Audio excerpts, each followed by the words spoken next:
नमस्कार, मैं हूं विजय विद्रोही और आप देख रहे हैं अनकट।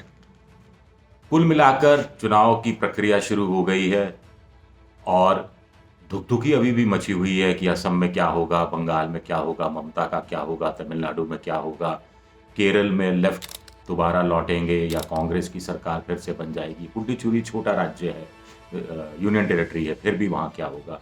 ओपिनियन पोल कह रहे हैं कि असम में बीजेपी की वापसी हो रही है।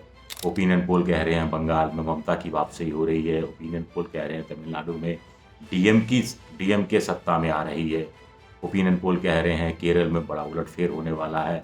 40 साल बाद पहली बार ऐसा होगा कि जो सरकार सत्ता में है वही सरकार रिपीट होती दिख रही है, लेकिन क्योंकि ऐसा होता नहीं है, यानी लेफ्ट एलडीएफ जो लेफ्ट डेमोक्रेटिक फ्रंट है वो सत्ता में आ रहा है। लेकिन क्या ऐसा कुछ होगा? चलिए ऐसा करते हैं कि पिछले 20 साल का अध्ययन करते हैं कि हिंदुस्तान में विधानसभा चुनाव पिछले 20 सालों में जो हुए हैं उसके आधार पर क्या किसी निष्कर्ष पर पहुंचा जा सकता है कि जो राज्य सरकारें जहां जहां सत्तारूढ़ पार्टियां हैं वो चुनाव जीत रही हैं या ज़्यादा हार रही हैं, या एंटी इनकम्बेंसी काम कर रहा है नहीं कर रहा, या देश की आर्थिक स्थिति का क्या विधानसभा चुनाव से कोई संबंध है। और एक अध्ययन करेंगे कि 2017 से लेकर अब तक जितने विधानसभा चुनाव हुए हैं, पिछले 4 साल में 25 विधानसभा चुनाव हुए हैं, ऐसा क्या हुआ कि 25 विधानसभा चुनाव में सिर्फ 2 बार ही जो सत्तारूढ़ पार्टी थी, जो सत्तारूढ़ सरकार थी, वो दोबारा सत्ता में आई ज़्यादा बड़े बहुमत के साथ। नहीं तो ज़्यादातर मामलों में, करीब 20 मामलों में सरकारें पलटकर वापस नहीं आई। 2-3 मामले में जो सरकारें पलटकर वापस आई तो उनका जो था संख्या विधानसभा सीटें वो कम हो गई। कुछ जगह तो उनको, हरियाणा जैसी जगह में तो उनको बाहर से समर्थन लेना पड़ा। टाइम्स ऑफ इंडिया में स्वामीनाथन अंकलेश्वर अय्यर का लेख छपा है, उसके आधार पर मैं ये बातें बताने की कोशिश कर रहा हूँ। कहा जा रहा है कि देश की आर्थिक स्थिति का देश के विधानसभा चुनाव से नज़दीकी संबंध होता है।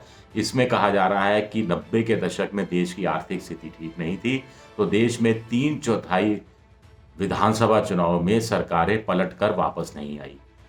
2000 से लेकर 2010, 2009, 2010 तक देश की आर्थिक हालात बहुत अच्छे रहे। तो इस दौरान 3/4 सरकारें पलटकर वापस आई, यानी एंटी इनकम्बेंसी का शिकार वो नहीं हुई।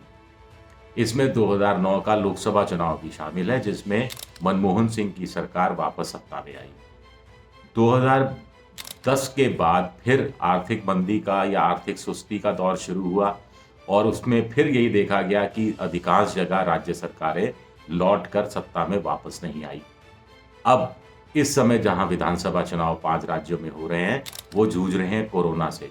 कोरोना ने भी आर्थिक संकट, आर्थिक दिक्कतें पैदा की हैं, पहले से भी आर्थिक संकट था।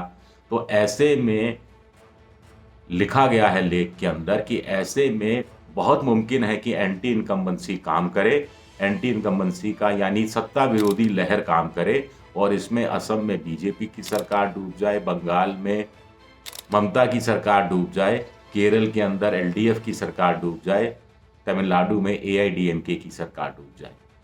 क्या ऐसा हो सकता है?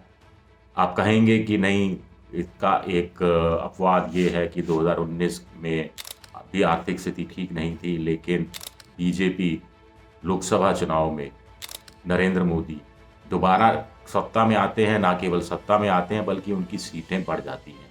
तो जब आर्थिक स्थिति ठीक नहीं है तो सीटें कैसे बढ़ गई, सत्ता में वापस कैसे आ गए? तो उसके कारण राष्ट्रवाद बताया जा रहा है, पुलवामा पर हमला, पाकिस्तान पर सर्जिकल भारत की तरफ से स्ट्राइक करना और जो माहौल बना उसको श्रेय दिया जा रहा है। आर्थिक नीतियों को श्रेय नहीं दिया जा रहा, उसे अपवाद के रूप में लिया जा रहा है। और वैसे भी हम लोकसभा चुनाव की बात नहीं कर रहे, हम विधानसभा चुनाव की बात कर रहे हैं। इसमें देखिए 2017 से लेकर अब तक 25 विधानसभा चुनाव हो चुके हैं 25 राज्यों में, और जिसमें 2 बार ही ऐसा हुआ कि जो सत्तारूढ़ पार्टी थी वो दोबारा सत्ता में आती है और वो भी बड़े बहुमत के साथ। नहीं तो हारती है या फिर उसका जो मेजॉरिटी है वो कम हो जाती है, सीटें कम हो जाती हैं। 2017 में 7 राज्यों में विधानसभा चुनाव हुए, उसमें उत्तर प्रदेश में बीजेपी सत्ता में आई, उत्तराखंड में बीजेपी सत्ता में आई, हिमाचल में बीजेपी सत्ता में आई, जहाँ-जहाँ वो सत्ता में नहीं थी, विपक्ष में थी। लेकिन जहाँ वो सत्ता में थी, पंजाब में वो सत्ता में थी तो पंजाब में सत्ता से हट गई, गोवा में सत्ता में थी, वापस वो आई, लेकिन हंग असेंबली रही वहाँ पर और बीजेपी को बड़ा जोड़ तोड़ करना पड़ा सत्ता में आने के लिए। इसी तरह मणिपुर के अंदर भी बीजेपी विपक्ष में थी जहाँ वो सत्ता में आई। 2018 में 9 राज्यों में विधानसभा चुनाव हुए। इसमें सिर्फ तेलंगाना में जो टीआरएस पार्टी है वापस सत्ता में आई और उसके संख्या भी थोड़ी सी उनकी बढ़ी। इसके अलावा 2018 में त्रिपुरा में चुनाव होता है, वहाँ पे लेफ्ट की सरकार 20-25 सालों से थी, वो पहली बार चुनाव हारती है और बीजेपी वहाँ सत्ता में आती है। कर्नाटक के अंदर कांग्रेस की सरकार सत्ता में थी, वो चुनाव हारती है, हालांकि बाद में उन्होंने कांग्रेस के अंदर जेडीएस के साथ मिलकर सरकार बनाई, उसके बाद ऑपरेशन लोटस हुआ, वो सब अलग बातें हैं। इसी तरह 2018 में जाते जाते राजस्थान, मध्य प्रदेश और छत्तीसगढ़ में 3 जगह विधानसभा चुनाव होते हैं। तीनों जगह बीजेपी सत्ता में होती है, तीनों जगह एंटी इनकम्बेंसी काम करती है और तीनों ही जगह बीजेपी हार जाती है और कांग्रेस सत्ता में आती है जो विपक्ष में थी। मध्य प्रदेश और छत्तीसगढ़ में तो 10 साल से ज़्यादा हो गया था। 2019 में हमने लोकसभा चुनाव की बात की, लेकिन 2019 में लोकसभा चुनाव के बाद जब विधानसभा के चुनाव होते हैं, जिसमें दिल्ली में चुनाव होता है, तो केजरीवाल की सरकार वापस सत्ता में ज़रूर आती है, लेकिन सीटें कम हो जाती हैं। झारखंड में बीजेपी सत्ता में होती है, एंटी इनकम्बेंसी का शिकार होती है, बाहर हो जाती है। उधर नवीन पटनायक उड़ीसा के अंदर फिर तीसरी बार या चौथी बार मुख्यमंत्री बनते हैं, लेकिन उनकी सीटों की संख्या कम हो जाती है। वो एक अपवाद है, जैसे नवीन पटनायक अपवाद है, अरविंद केजरीवाल अपवाद है, इसी तरह टीआरएस अपवाद है तेलंगाना में। इस बीच आंध्र प्रदेश में भी जहाँ चुनाव हुआ था वहाँ भी टीडीपी सत्ता से बाहर जाती है और दूसरी पार्टी यानी जगनमोहन रेड्डी की पार्टी सत्ता में आती है। तो कुल मिलाकर इसके अलावा बिहार में चुनाव होता है, बिहार में भी एक नीतीश की सरकार वापस सत्ता में आती है, लेकिन पार्टनर बदल जाता है। पहले के चुनाव में बड़े मजबूती से नीतीश और लालू और कांग्रेस ने मिलकर सरकार बनाई थी, इस बार बामुश्किल बीजेपी के साथ मिलकर सरकार बना पाते हैं और एंटी इनकम्बेंसी का एक तरह से शिकार होते हैं कुछ हद तक।